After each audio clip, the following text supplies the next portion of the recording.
వారిద్దరూ గత ప్రభుత్వంలో మంత్రులుగా పనిచేశారు. అధిష్టానం ఆదేశాలను తూచా తప్పకుండా పాటిస్తున్నారు కూడా. తాము పనిమంతులమని అధ్యక్షుల వారి వద్ద గుడ్ బాయ్ అనిపించుకుంటున్నారు. కానీ అదే ఇప్పుడు వారికి శాపంగా మారిందట. వారు పుట్టిన ఊరికి, సొంత నియోజకవర్గానికి దూరమై తమ ఉనికిని కోల్పోయారట. అధిష్టానం తమపై కరుణా కటాక్షం చూపిస్తోందని ఆశగా ఎదురుచూస్తున్నారట. ఇన్నాళ్ళు సైలెంట్గా ఉండి ఇప్పుడే ఎందుకు వెళ్లాలని అనుకుంటున్నారు? అసలు వారు సొంత నియోజకవర్గాలకు ఎందుకు దూరమయ్యారు? పోగొట్టుకున్న చోటే వారు మళ్లీ వెతుక్కుంటున్నారా? అక్కడ మళ్లీ తమ పట్టు నిలుపుకుంటామని విశ్వసిస్తున్నారా?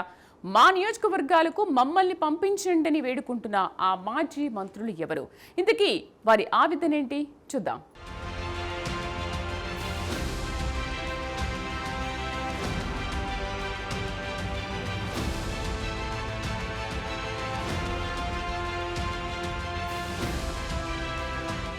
ఉమ్మడి ప్రకాశం జిల్లాలో పరిచయం అక్కర్లేని పేర్లు మేరుగు నాగార్జున, ఆదిమూలపు సురేష్.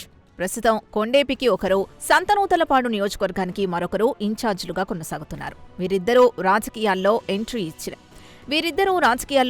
ఇచ్చినప్పటి నుంచి వైఎస్ ఫ్యామిలీకి వీర విధేయులుగా ఉంటూ వస్తున్నారు. ఉమ్మడి ప్రకాశం జిల్లాలో వైసీపీ పార్టీకి వెన్నుదన్నుగా ఉన్నారు. జగన్ హయాంలో మంత్రులుగా చెలామణి అవుతూ ప్రతిపక్షాలపై ఓ రేంజ్లో రెచ్చిపోయేవారు.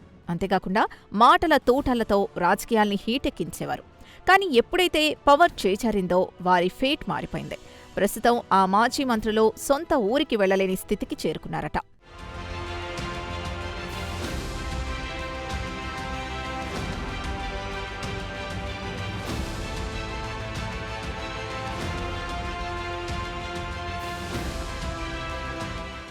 అయితే గత ఎన్నికల ముందు వైసీపీ అధిష్టానం దాదాపు 70 నుంచి 80 అసెంబ్లీ నియోజకవర్గాల్లో సిట్టింగ్ ఎమ్మెల్యేలను మార్చడం, ఇన్ఛార్జీలను లేదా నియోజకవర్గాలు మార్చడం వంటి భారీ మార్పులు చేర్పులు చేపట్టింది.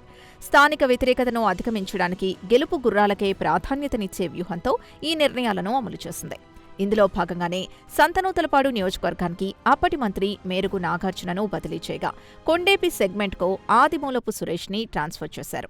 2019 ఎన్నికల వరకు బాపట్ల జిల్లా వేమూరు నియోజకవర్గం నుంచి పోటీ చేస్తూ వస్తున్న నాగార్జున గత ఎన్నికల్లో సంతనూతలపాడు నియోజకవర్గం నుంచి పోటీ చేసి ఓడారు. మరోవైపు ఎర్రగొండపాలెంకి ప్రాతినిధ్యం వహిస్తున్న ఆదిమూలపు సురేష్ కొండపి నుంచి పోటీ చేసి ఓటమి పాలయ్యారు. దీంతో వీరిద్దరూ ఆయా నియోజకవర్గాల్లో పార్ట్ టైం పాలిటిక్స్కి పరిమితమయ్యారనే ఆరోపణలు వినిపిస్తున్నాయి.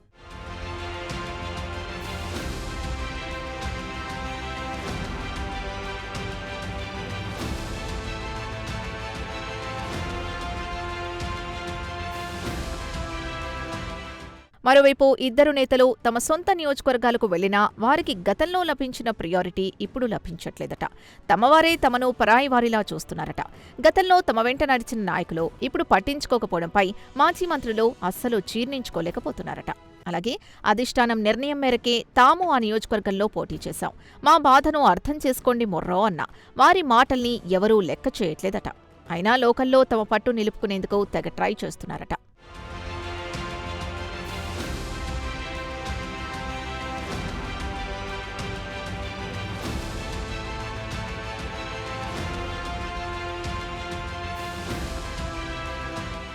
ఇలా ఒకవైపు మేరుగు నాగార్జున, మరోవైపు ఆదిమూలపు సురేష్ తమ సొంత నియోజకవర్గాలకు తిరిగి వెళ్లేందుకు ఆసక్తి చూపిస్తున్నారట.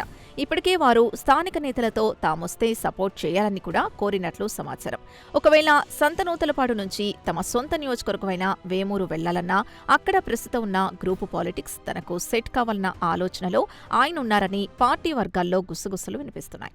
అదే సమయంలో కొండేపి వైసీపీ ఇన్ఛార్జ్గా ఉన్న ఆదిమూలపు సురేష్ కూడా తనకు కొండేపి నుంచి తన సొంత నియోజకవర్గమైన ఎర్రగొండపాలెంకి వెళ్లేందుకు ఆసక్తి చూపిస్తున్నారట. అయితే అక్కడ వైసీపీ సిట్టింగ్ ఎమ్మెల్యేగా తాటిపర్తి చంద్రశేఖర్ ఉండడంతో అది వర్కౌట్ అయ్యే అవకాశాలు లేవు. దీంతో తాను 2014లో సంతనూతలపాడు నుంచి పోటీ చేసి గెలిచి ఉండడంతో కొండేపి కంటే ఈ నియోజకవర్గమే తనకు పొలిటికల్ ఫ్యూచర్కి ఇబ్బంది లేకుండా ఉంటుందన్న ఆలోచనలో ఉన్నారట. అయితే గతంలో సంతనూతలపాడు ఎమ్మెల్యేగా సురేష్ కొనసాగిన సమయంలో నియోజకవర్గానికి ఎప్పుడు సమయం కేటాయించలేదనే అపవాదు మాత్రం ఆయనపై ఉందట.